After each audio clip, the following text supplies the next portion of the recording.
parce que les contes, on les lit ou on les écoute.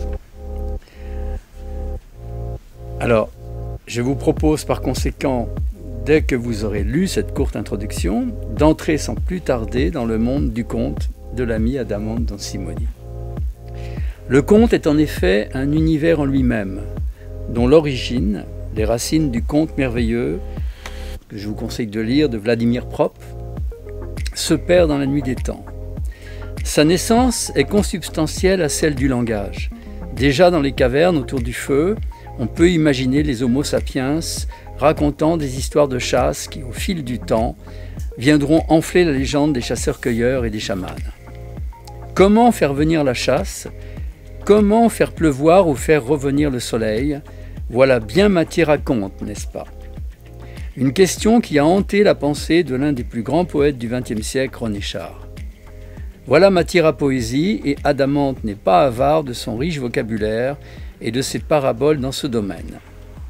Nous sommes à la veillée en Creuse ou ailleurs, et Adamante conduit le conte devant une assemblée si attentive qu'elle semble recueillie. Laissez-vous porter par la voix douce d'Adamante Don Simoni, vous avez même le droit de fermer les yeux. Ces récits vous conduisent dans son imaginaire, peuplé de rêves colorés. Merci. Alors nous allons commencer, donc comme je vous ai dit, c'est un montage. Nous allons commencer par les lettres à grand-père, la première lettre. Romano, les lettres à grand-père. Voici ma première lettre. La première fois. Voilà qu'en écrivant, je crains d'être maladroite, de trahir une vérité, pourtant je vous le dois. Ah, l'émotion, bourrique de choses qui refusent de vous laisser avancer. Elle vous attrape, vous tétanise et vous flanque une furieuse envie de faire demi-tour. Je ne peux garder ça pour moi seule. Je vous écris. J'ai fait taire mes diableries intérieures et ce chemin de mots, je l'emprunte désormais avec quiétude, sachant que je n'aurai pas assez de toute ma vie pour tout vous donner, tout apprendre de vous. Qu'en diriez-vous si je vous appelais grand-père? Moi qui n'ai plus de famille qu'en photo sur les murs de mon bureau-grenier, je ranimerais ainsi le goût de mon enfance. J'assouvirais mon besoin de tendresse, ce besoin que tout homme porte en lui jusqu'à sa mort. Je crois percevoir que cela vous plairait aussi. Je vous appellerai donc grand-père. Première lettre, une vie qui se donne, la magie des mots. Les racines du rêve viennent nourrir l'envol.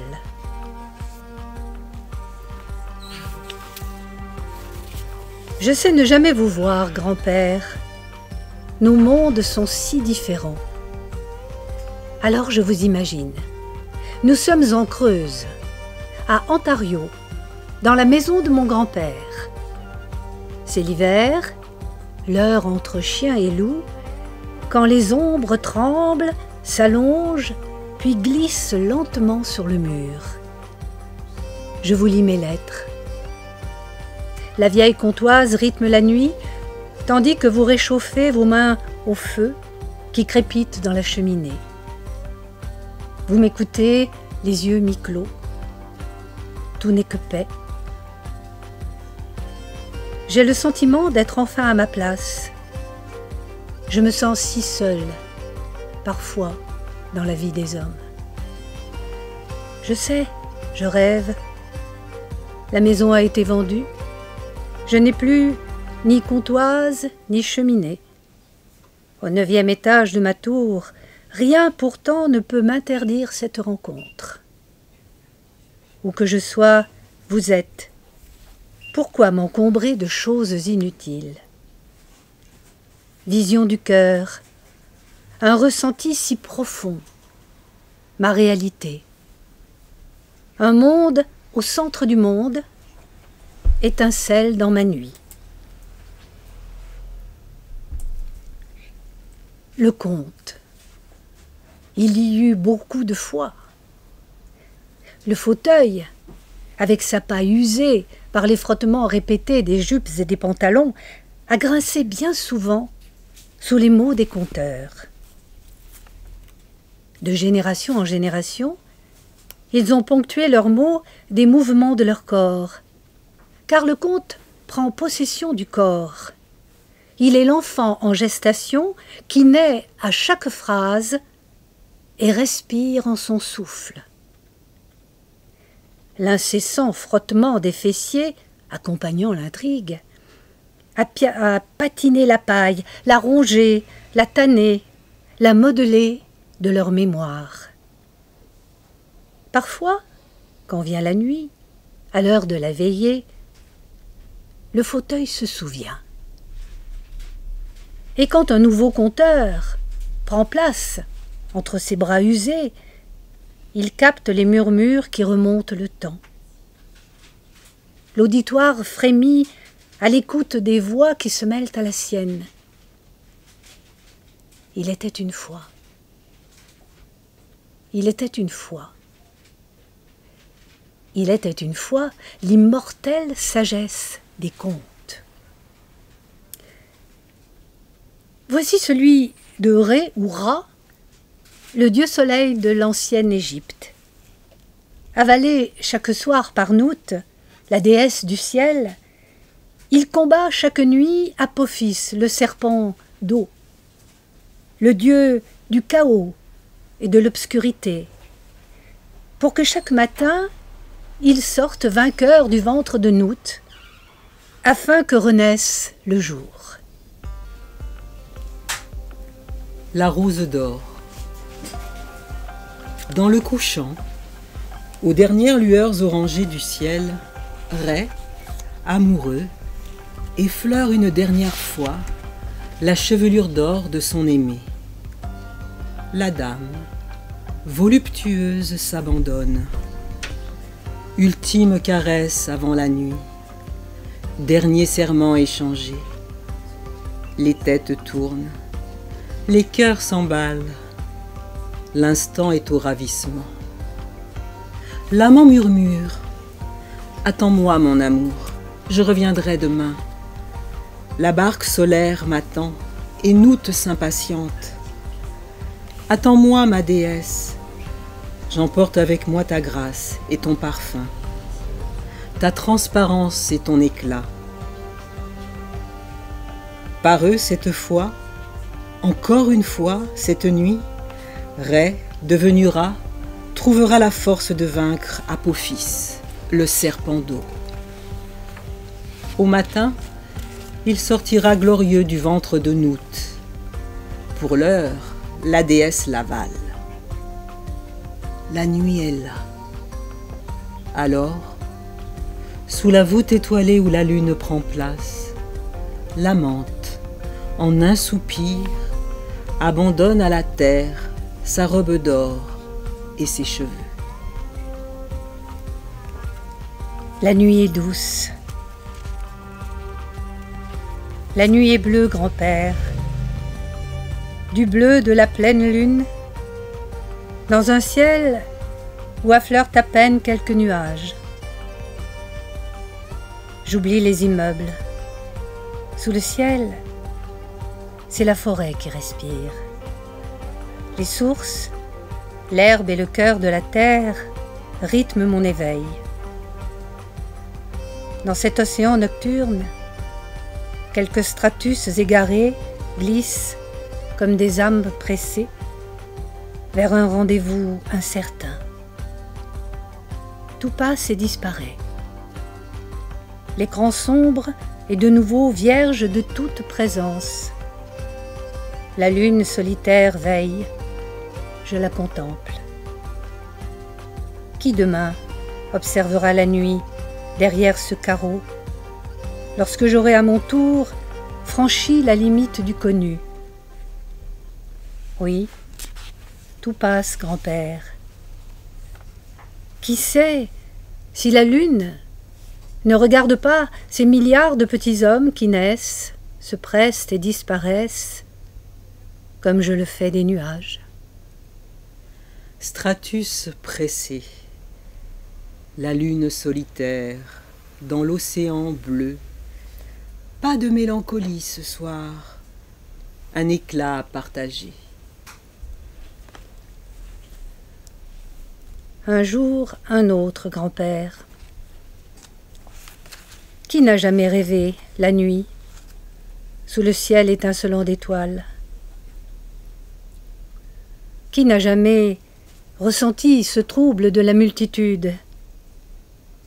La beauté d'un ciel étoilé est un miroir dans lequel se reflète notre âme, dans lequel notre esprit exhale son parfum.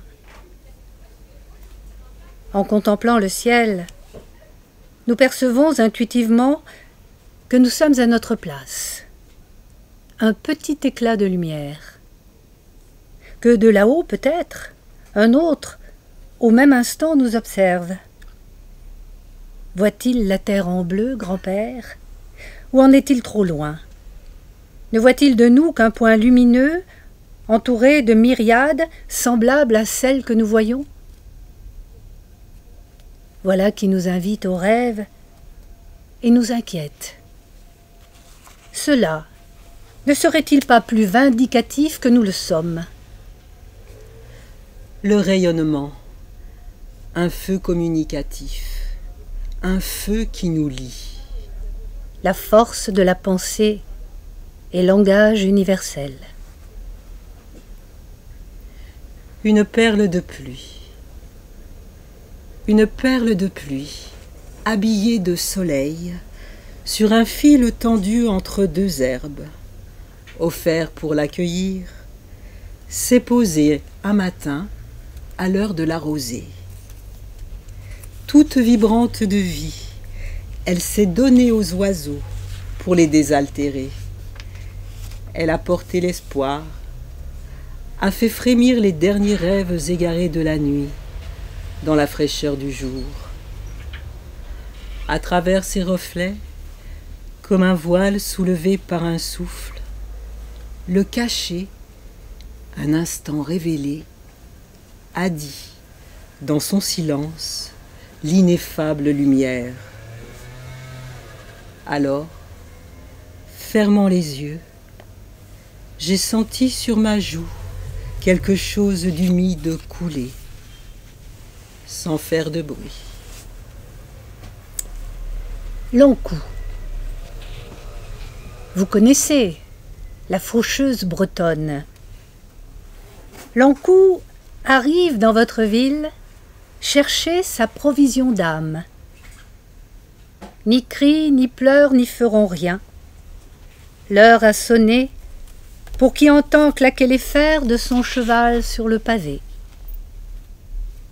Quelque part, une porte grince, un courant d'air, l'âcre odeur de poussière dérangée, les ombres dansent, le cœur frémit, dernière palpitation fébrile, les doigts se crispent sur le vide.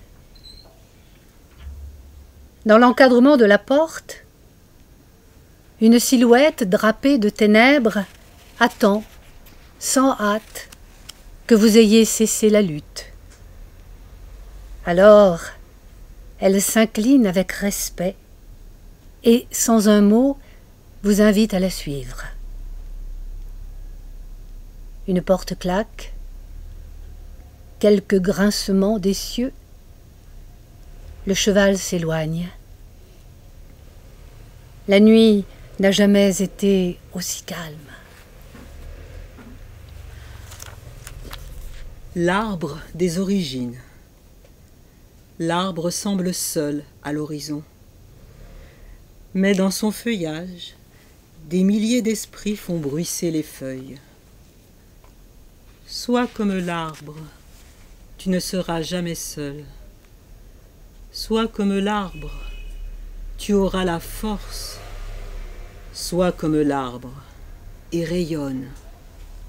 Tu vois, tu entends, tu maîtrises, tu as la force de la lumière. Souviens-toi, à l'aube des temps, dans le grand océan indéfini qui avait créé la terre et le ciel, il y avait l'arbre des origines. À chaque inspiration, il aspirait les forces de l'univers. À chaque expiration, il rayonnait la lumière dans l'univers. Il inspirait, expirait, inspirait, expirait, et tout se réchauffait. En lui et tout autour de lui, ce fut la vie. Comme tout devenait très chaud, pour équilibrer le feu, il se mit en quête de l'eau, de sa fraîcheur. Il enfonça profondément ses racines dans le sol. Quand l'eau et le feu se rencontrèrent, naquit la brume. Et la brume enveloppa l'arbre des origines, et la brume le masqua au regard. Pour retrouver l'arbre des origines, celui qui vit en nous, il faut descendre tout au fond de soi, au cœur de nos espaces intérieurs. Comme lui, il faut respirer. Comme lui, il faut faire naître la chaleur. Comme lui, il faut s'enraciner profondément. Comme lui, il faut accueillir l'eau, équilibrer le feu. Comme lui, il faut s'envelopper de brume, de fraîcheur, et ainsi nourrir la vie. La lune et l'enfant. Un courant de force lumineuse grimpe jusqu'aux étoiles. Un arbre appelle. Au pied de l'arbre, un enfant s'est endormi, appuyé contre son tronc. La lune discrète, cachée derrière un nuage, sourit. L'enfant, elle le connaît, bien même. Chaque soir, par la fenêtre de la chambre où il dort, elle l'observe. Elle le frôle de ses rayons avec tendresse. Il rêve. Elle aime quand l'enfant s'abandonne sur le chemin des songes.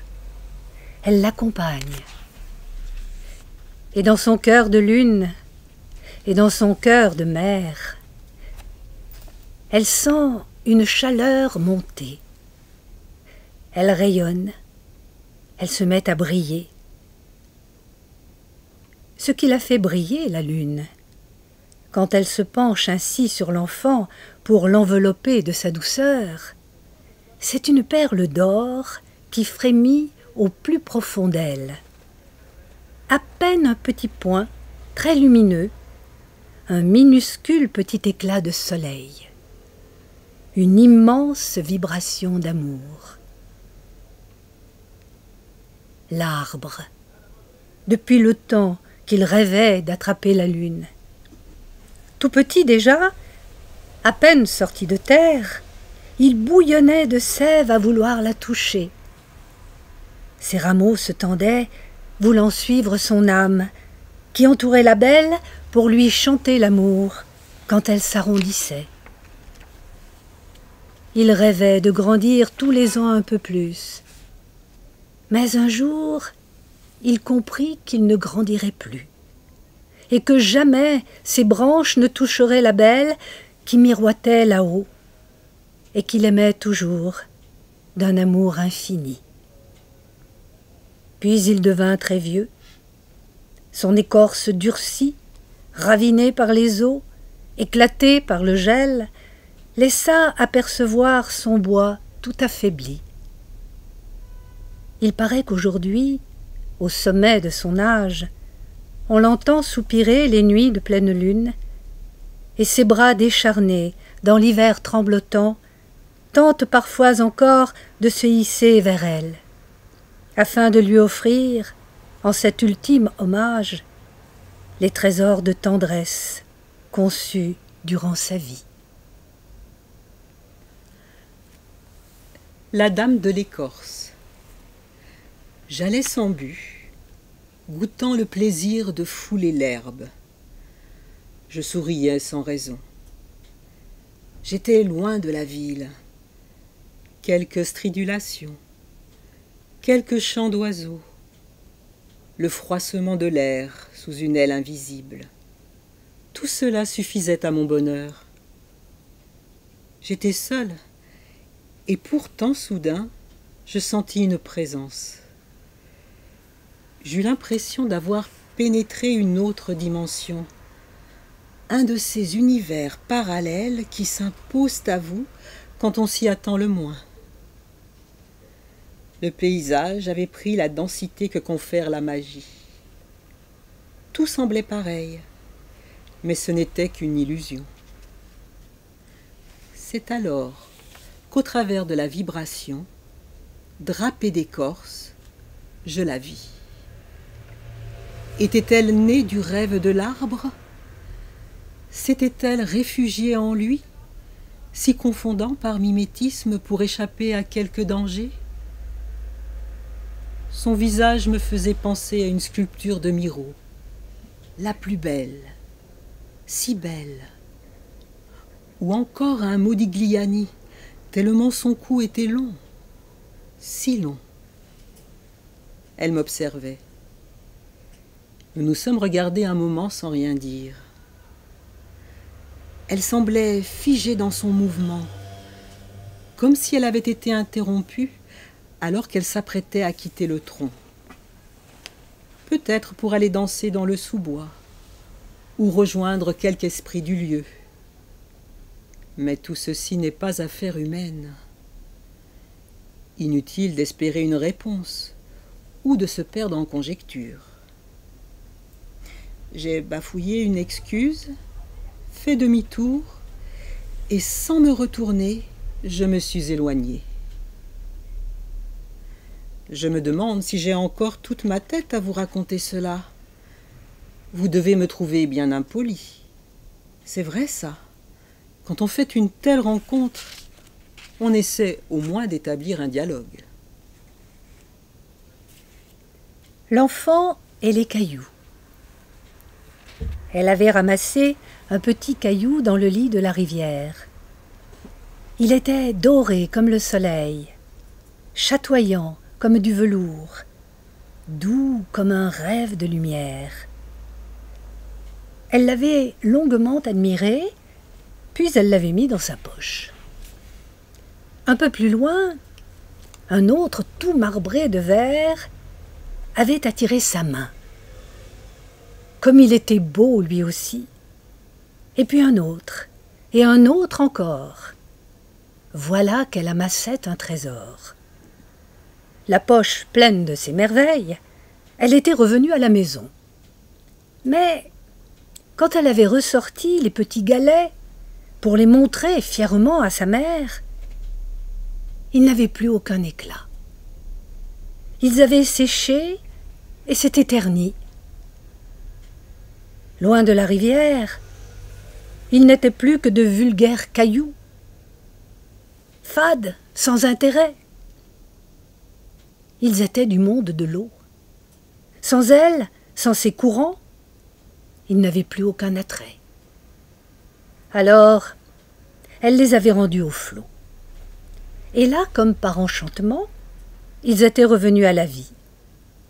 Elle avait souri.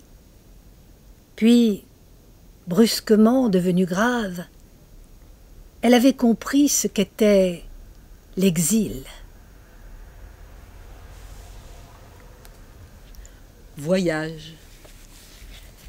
Merci, grand-père, de m'avoir incité ce jour-là au voyage. Je me souviens. C'était l'automne. Le vent et la pluie poussaient les gens à se calfeutrer chez eux. Et vous m'aviez invité à sortir. J'avais laissé aux chats la garde de la maison. Mes chats sont d'excellents gardiens. Ils grognent et se cachent à l'approche d'un intrus, car ils détestent que l'on vienne troubler leur calme. Notre vie, il est vrai, est feutrée, comme l'intérieur d'une pantoufle. On y ronronne à l'aise, loin de l'agitation et des paroles vaines. Si je pouvais grogner parfois, me réfugier sous un meuble pour m'extraire des conventions humaines, nous serions ensemble à surveiller le pas de la porte. Comme ce doit être passionnant, grand-père, en tout anonymat, d'étudier les pieds des visiteurs. Leur façon d'agir, de se mouvoir, doit en dire long sur leur propriétaire. Les chaussures, quand on sait comme eux les regarder, doivent exprimer le non-dit, tant dans la forme, la couleur, que dans la tenue. Et foin des apparences. Une chaussure crottée peut être d'une grande attirance autour d'un pied sympathique, alors qu'une autre, cirée à refléter les nuages, peut abriter un pied à ce point dissuasif que l'on refuse de montrer le nez. Mais il faut être chat pour pénétrer de tels arcanes et daigner sortir lorsque les pieds sont assez acceptables, ou s'endormir en attendant qu'ils partent, si de toute évidence ils ne sont pas fréquentables. Ah, grand-père, je les soupçonne d'avoir à peine soulevé une oreille en entendant mes pas s'éloigner sur le gravier. Ils dormaient, et mes activités extérieures les laissaient indifférents. Le vent m'a accueilli dès le pas de la porte. En route, on t'attend quelque part, et je t'accompagne. Nous avons marché. Passé le portail, tout gémissant de rouille, je décidai, comme toujours, de diriger mes pas vers la campagne, vers la liberté. N'irez-vous, grand-père, m'avoir attiré vers ce hou, tout couvert de boules rouges, qui m'incitait à me piquer les mains pour le cueillir, simplement parce que cela me faisait penser à Noël? En glanant ce hou, je récoltais mes souvenirs les plus chauds. Ils s'inscrivaient dans un souffle de vent. J'ai conscience, grand-père, d'avoir réalisé au cours de ce voyage la fusion des éléments de ma vie dans le grand Tathanor de mes rêves. Passer le portail, un chemin de liberté, mes pieds dans l'herbe. Vivant bouquet de houx, boules rouges d'hiver. Hérétique. Le temps brumeux du matin a mouillé les dalles de l'allée, grand-père. Les roses inclinent leur tête vers le sol comme pour expier. Mais ne salue-t-elle pas plutôt la déesse mère, présente dans la brume? Cette idée m'est plus agréable. D'ailleurs, tout n'est que douceur ce matin. Je laisse donc l'expiation aux religieux professant le mépris du corps et la saleté de l'amour. Tout ceci n'est qu'insulte, injure à la création. Cela font de nos différences des inégalités. Ils ne manquent jamais, s'ils en ont le pouvoir, de mener des campagnes d'assainissement, de brûler hérétiques et infidèles. Qu'ils souffrent et se flagellent, qu'ils s'étiolent dans leur prison de chair, je ne leur reconnais pas le droit de m'imposer leur vue. Je continuerai de savourer l'instant comme un chat ronronne ou s'étire. Je revendique cette liberté essentielle de penser librement. Pourquoi refuser le bonheur qui passe? Ce matin, je me délecte de l'atmosphère en demi-teinte où glissent des courants invisibles qui parlent directement à mon esprit. Au cœur de mon corps, je sens croître une sensation d'expansion, de dilatation, par laquelle les frontières se dissolvent. J'entre dans un monde indéfini. Ma conscience, point minuscule au centre de cet espace sans limite, fait l'expérience de la liberté.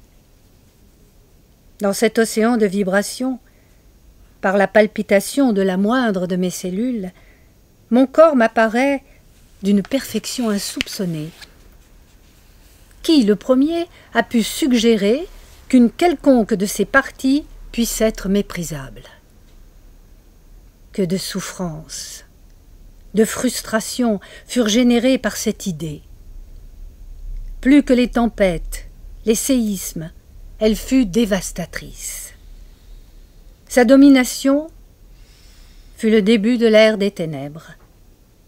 L'homme, dès lors emprisonné dans sa tête, dans ses pensées honteuses, l'homme atrophié, réduit, coupable, n'a depuis de cesse de s'échapper. Il se débat, gesticule, plus entravé par ses croyances que par les chaînes les plus lourdes.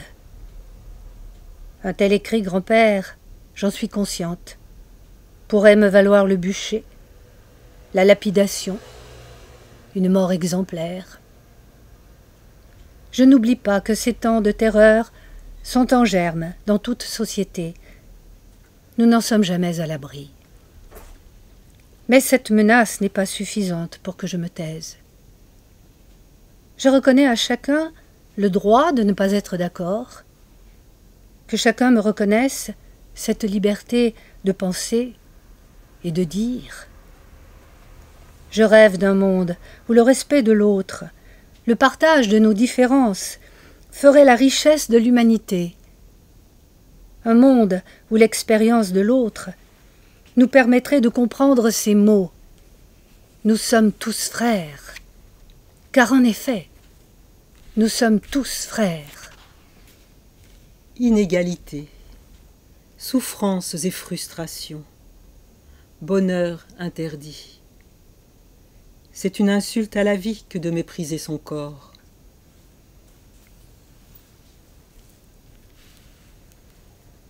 La légende de la création. Quand le grand océan du rien, un jour, allez savoir pourquoi, éternua dans l'infini vide de tout, des milliards et plus encore de gouttes de vie s'envolèrent dans l'espace immense. Il y eut un grand frisson dans la nuit primordiale. Il y eut le haut et il y eut le bas. La terre et le ciel se créèrent, avec tout ce qui va dedans. En bas, la terre accoucha des eaux, avec ses ruisseaux, avec ses mers, ses océans. Puis, elle accoucha du feu. Alors, les volcans apparurent, ainsi que les montagnes et les rochers. Puis ses cheveux se mirent à pousser. Il y eut la végétation, les herbes, les arbres. Sa chevelure était luxuriante, avec ses immenses forêts, ses mousses et sa verdure. Comme elle était belle. Pendant ce temps, en haut, le ciel accouchait du soleil, des étoiles, des planètes, de la Voie lactée. Et, plus loin encore, il accoucha d'autres galaxies, avec leurs étoiles, leurs planètes, leurs trous noirs. Comme il était beau. Dès qu'ils se rencontrèrent, le ciel et la terre se plurent et s'aimèrent à la folie. Le ciel prit la terre dans ses bras, il l'entoura de toutes parts, et lorsque les eaux, filles de la terre, furent touchées par les rayons du soleil, fils du ciel, tout se mit à vibrer. Ce qui était en germe dans les eaux s'éveilla, se mit à croître.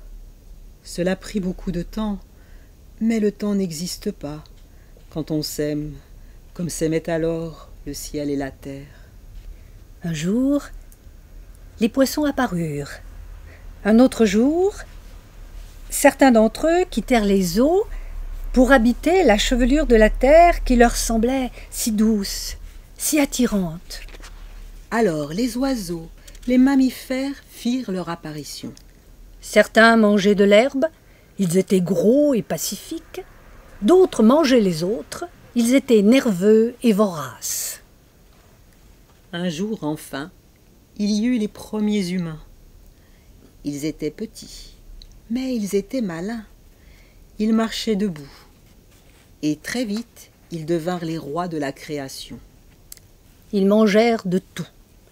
Ils se mirent à croître, à se multiplier. Seulement voilà, la terre devint rapidement trop petite pour satisfaire tous leurs désirs. Alors, ils regardèrent vers le ciel. Ils réussirent à s'envoler, à voler si loin, à voler si haut qu'ils ne pouvaient plus voir la terre. Ils voyagèrent dans l'espace où il n'y avait plus ni air, ni poids. Ils avaient découvert la pesanteur. Mais cela ne leur suffisait pas. Ils n'avaient qu'une idée en tête, aller toujours plus loin.